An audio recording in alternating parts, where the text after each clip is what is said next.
everybody, and welcome to First Impressions. This is Twin Peaks once again, episode 3. Season 2, episode 3. Yep.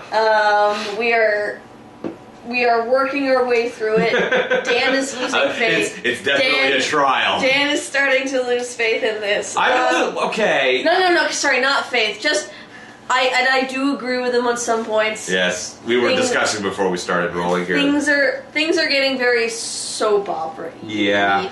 And while for myself, I'm okay with a little bit of a dose of melodrama. It's not everybody's cup of tea, and I can completely understand that. And even so, I have a very small limit for it. I have a very small limit for so-and-so is cheating on so-and-so. Yeah. Oh, no! And it's not even hardcore cheating and everything. People are going through some emotional times, and they're just there for each other, but it's all simple stuff like hand-holding or hugs or maybe even a quick peck on the cheek or anything like that gets misconstrued as this gigantic breach of faith or whatever. Yeah. And it's so high school, and it's a little ridiculous. So moving back a bit, this episode it begins again with Renette, who is not having a good time. She is not having a good time. Dan actually commented on the cinematography that was used in that opening shot. Oh, it was great because there's remember I've always said in every scene in Twin Peaks there's that one thing. Every scene has that one thing that you fixate on, or at least I always fixate on. And in that opening scene, what it is they're trying to get her strapped into the bed because she's having an episode of some sort or something like that. She's remembering Bob, right? Okay, regardless. Anyway, she's freaking out or whatever. So she's yelling and screaming and flailing, whatever. They're trying to get her to bed. They're trying to sedate her, I guess, whatever. But it starts off with them putting her into the bed and trying to get her strapped down. And then the camera starts this slows, tracking shot. But you still hear her going nuts in the background, and that's the one thing. It's her, the sound of her flailing while there's all this other stuff going on in the background. So that's the one thing, and I fixated on in that opening scene. And what a way to start the episode, Yeah. We do get Albert again. There was a lot of weird stuff in this episode. Oh, in a Twin Peaks episode, you don't say. But more so than usual. Albert had a moment, and the soundtrack had a moment. The two of them shared a moment. The two of them shared a moment, because then you get Albert's monologue on love. And I was under the impression that Albert was starting to soften up a little bit after all the altercations he had with the sheriff in the past episodes, and he was sort of starting to ease up a little bit on his cynicism and his sarcastic attitude. But no, he was back into being sort of a douchebag at the beginning of this episode, and the sheriff calls him out again, and he's ready to just lay him out and everything. And he completely disarms the sheriff with this stepping up and being all no, I'm not about aggression, I'm not about any of this stuff. He just steps right to him and says, I don't like retaliation, I don't like revenge, I don't like any of this stuff, I'm all about love. And then he just walks out. And the sheriff and me as a viewer just sit there huh? And Cooper, of course, just is the exclamation point of the scene, because he just comes over to the sheriff, he's like, there he goes. There goes Albert. And I'm just sitting there no, we're not just, we're going to glaze over that? Okay, let's move on. Yeah. We had some new characters show up in this episode, too.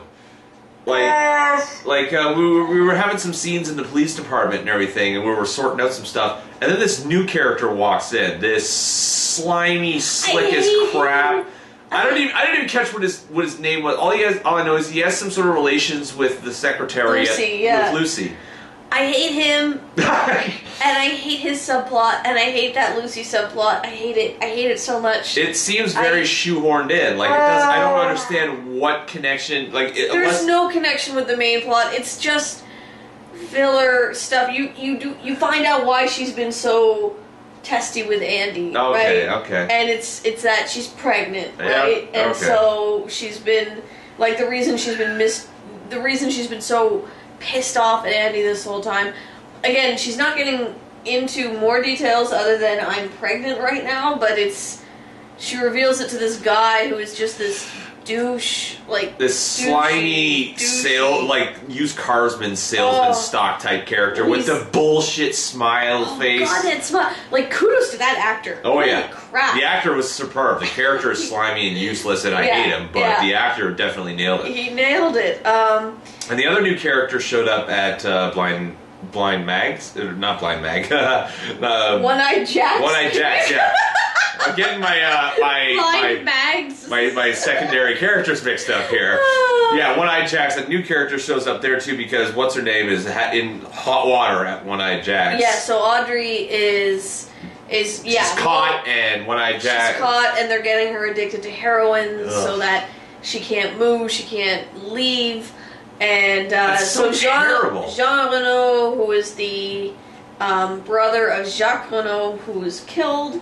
Who you might remember from earlier in the series. Dan might not remember, unfortunately. I pretty much don't know. He was one of the players early on in the game. Okay. That got kind of offed. All right. So this is his brother who's shown up, who is a piece of work. Yeah. And he's played by Michael Parks. I saw Michael Parks' name pop up in the opening credits. I'm like, Michael Parks is in this? Amanda doesn't know who Michael Parks. I recognize Michael Parks from a lot of Tarantino and Robert Rodriguez movies. He shows up as, this southern Texas Ranger sort of character. Mm-hmm. But in this, he's playing this brother character who's like this bad guy. He sort of carries this demeanor that he's sort of a tough guy and everything like that. But the one thing about every scene that he was in, and I say there's a one thing in every scene, he has such a nondescript accent. Like, he has some sort of accent, but you can't place it. He's supposed to be French. But it doesn't sound like a French accent at all. French, yeah.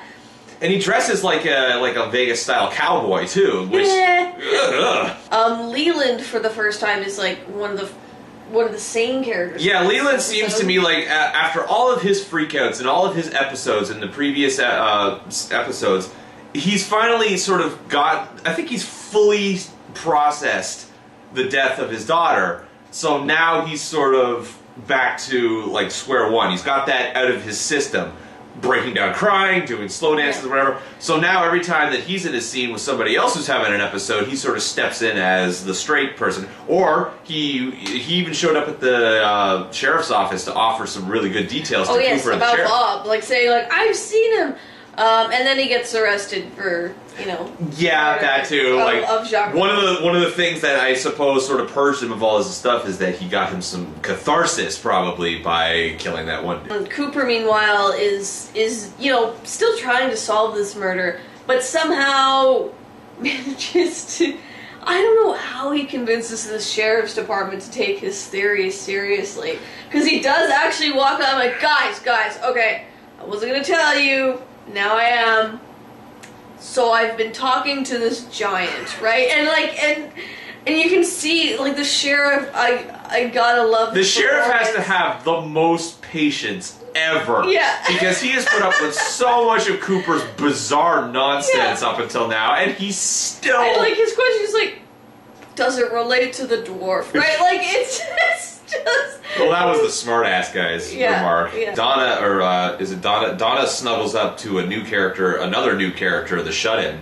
Right, the Shut-In, yeah. So... Through her Meals on Wheels connection, which she was following, which Laura Palmer was on, she sort of goes down that same path, and she meets this new reclusive, shut-in botanist character. And he knows just a little too much about her. Yeah, he seems to have a lot of information about her, about Laura, and... he sort of is playing this role where he's this reclusive, introverted, sort of simple character, but he seems nice enough, and Donna sort of, like, establishes a dialogue with him, and he seems sweet enough.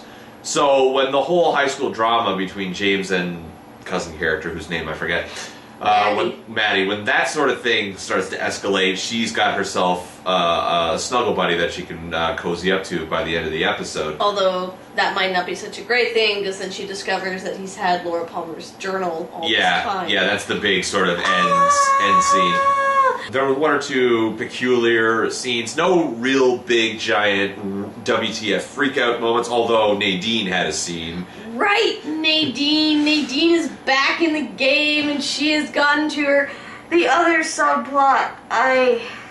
Not a big fan of? I'm not a big fan of it. Because last time I remember seeing Nadine, she was having herself an episode putting together some sort of equipment or whatever, and she just hulked out on it and was able to, like, bend metal bars. Yeah. And then from then on, all we see is her in the hospital, and if the doctors are to be believed, she's been ripping apart her restraints and pumping up, excess amounts of testosterone or whatever.